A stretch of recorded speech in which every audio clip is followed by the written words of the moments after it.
السلام علیکم دوستانو. نن د ټي10 لیګ په شلمه لوبه کې 15 افغان لوبغاړي ولوبېدل.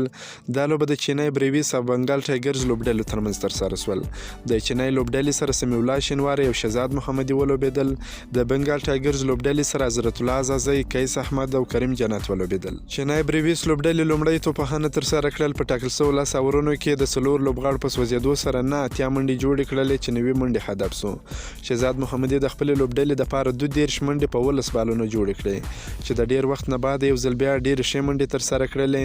یوه شپږیزه او څلور څلوریزې هم ترسره کړې. ورسره سمیع الله شینواری په 8 بالونو باندې 11 منډې جوړې کړې چې بیا هم نه وځلېدی. د بنګال ټایګرز لخوا په بالینګ کې قیس احمد په یو اوور کې 18 منډې ورکړلې چې شهزاد یې آوټ کړي او کریم جنت په یو اوور کې 6 منډې ورکړلې. کمه وکټ یې نه ده ترلاسه کړې. حضرت الله عزازی نن یو ځل بیا د خپلې لوبډلې دپاره ډېر زبردسته توپخانه ترسره کړل. دا څلورمه لوبه ده چې حضرت الله عزازی پرلهپسې ډېر ښه کې ځلیږي. په لومړۍ لوبه کې حضرت الله عزازی ښه وځلېدی. په 9 بالونو باندې 34 منډې ترسره کړلې.